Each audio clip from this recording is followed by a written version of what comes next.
Pernah nggak sih kalian tiba-tiba ngeliat dua brand besar yang dulunya bersaing, sekarang malah gabung jadi satu? Dulunya lawan, sekarang jadi kawan. Contohnya kayak Gojek dan Tokopedia yang gabung jadi Goto. Banyak yang bingung nih, ini merger atau akuisisi sih? Dan kenapa perusahaan-perusahaan gede suka banget main gabung-gabungan kayak gini?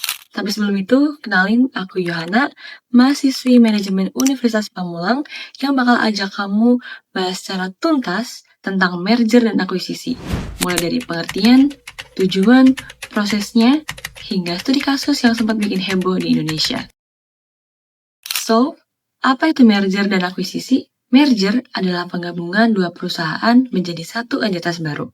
Tujuannya biar lebih kuat, hemat biaya, dan punya pasar yang lebih luas. Di sisi lain, akuisisi adalah ketika satu perusahaan mengambil alih perusahaan lain. Biasanya adalah dengan membeli saham mayoritas hingga bisa mengendalikan perusahaan target. Jadi intinya, merger itu kayak dua tim yang gabung jadi satu tim baru, sementara akuisisi itu kayak satu tim yang rekrut pemain bintang dari tim lain dan bikin dia bermain di bawah strategi barunya. Lalu, kenapa perusahaan melakukan merger dan akuisisi? Yang pertama, untuk mengefisiensikan biaya. Dengan bergabung, mereka bisa mengurangi duplikasi fungsi seperti departemen keuangan, pemasaran, atau logistik sehingga operasional jadi lebih ramping dan efisien. Yang kedua ialah ekspansi pasar. Misalnya, perusahaan lokal bisa langsung punya akses ke pasar internasional jika bergabung dengan perusahaan luar negeri. Atau bisa juga memperluas segmen pelanggan yang sebelumnya sulit dijangkau. Yang ketiga, akses teknologi. Di era persaingan digital, teknologi adalah kuncinya.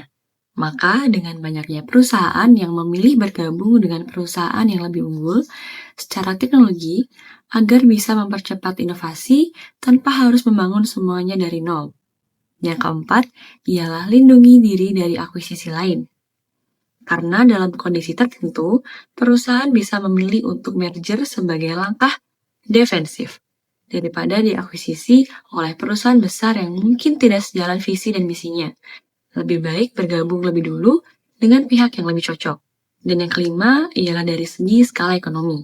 Gabungan dua perusahaan memungkinkan produksi dalam skala lebih besar. Ini bisa menurunkan biaya per unit karena pembelian bahan baku lebih besar, distribusi lebih luas, dan efisiensi produk meningkat. Selanjutnya ialah proses merger dan akuisisi. Yang pertama ialah perencanaan strategis. Langkah pertama adalah menentukan tujuan merger atau akuisisi. Apakah ingin tumbuh lebih cepat, mengalahkan pesaing, atau meningkatkan efisiensi? Dan yang kedua, due diligence. Setelah itu, dilakukan audit menyeluruh terhadap perusahaan target, mulai dari aspek keuangan, hukum, pajak, hingga operasional. Tujuannya adalah agar tidak ada risiko tersembunyi yang merugikan ke depannya. Selanjutnya adalah negosiasi dan penilaian. Jika hasil due diligence oke, tahap berikutnya adalah membahas soal harga, struktur kepemilikan, dan kesepakatan bisnis lainnya. Negosiasi ini penting agar kedua belah pihak sama-sama merasa adil. Dan yang keempat ialah implementasi. Setelah deal, penggabungan mulai dilakukan. Ini termasuk menyatukan sistem IT, manajemen SDM, hingga budaya kerja agar kedua perusahaan bisa jalan seiring. Dan tahap yang terakhir ialah evaluasi.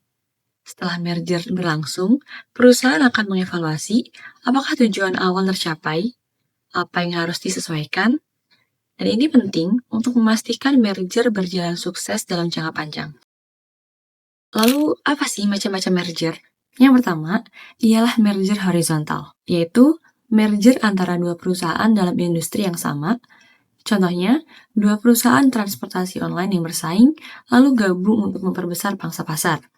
Dan yang kedua, merger vertikal.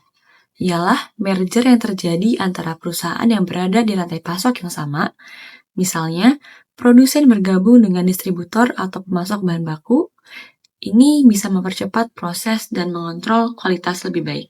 Dan yang ketiga ialah merger konglomerat. Merger antara perusahaan yang tidak memiliki keterkaitan langsung dan biasanya dilakukan untuk diversifikasi usaha dan menyebar risiko bisnis. Dan jenis yang keempat yaitu merger non-generik. Hampir seperti konglomerat, tapi masih ada sedikit relasi antara bisnisnya.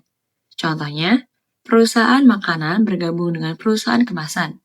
Tidak langsung satu industri, tapi tetap saling mendukung. Oke, masuk ke studi kasus Goto, Gojek, dan Tokopedia yang sudah kita singgung di awal. Ini merupakan salah satu merger terbesar di Indonesia yang menggabungkan Gojek, yang adalah layanan transportasi dan fintech, dan Tokopedia, yang adalah e-commerce, pada tahun 2021. Alasan mereka melakukan merger ialah, pertama, supaya bisa menciptakan ekosistem digital yang lebih kuat. Yang kedua, untuk meningkatkan efisiensi dan daya saing, terutama melawan raksasa global seperti Grab dan Shopee. Yang ketiga, karena mereka punya kekuatan layanan seperti ride-hailing, pembayaran, logistik, dan marketplace dalam satu platform. Dan hasil dari merger yang dilakukan oleh Tokopedia dan Gojek ialah mereka menjadi salah satu startup teknologi terbesar di Asia Tenggara, bahkan berhasil melakukan IPO atau Initial Public Offering di Bursa Efek Indonesia dengan valuasi mencapai triliunan rupiah. Dan yang ketiga, merger ini juga membuka jalan untuk efisiensi yang lebih besar dan memperkuat posisi mereka dalam persaingan ekonomi digital. Jadi kesimpulannya, merger dan akuisisi bukan sekedar aksi gabung bisnis, ini merupakan strategi besar perusahaan buat bertahan dan berkembang di tengah persaingan. Tapi keberhasilannya nggak semudah itu. Perlu perencanaan, komunikasi, dan integrasi yang matang. Karena di dunia bisnis, kadang lebih baik bersatu daripada saling menjatuhkan. So, itu tadi adalah pembahasan kita mengenai merger dan akuisisi. Kalau kalian punya contoh menarik lainnya, jangan lupa tuliskan di kolom komentar. Dan kalau video ini bermanfaat, jangan lupa like, comment, subscribe channel ini. Dan terima kasih buat yang sudah menonton. Sampai jumpa di video selanjutnya.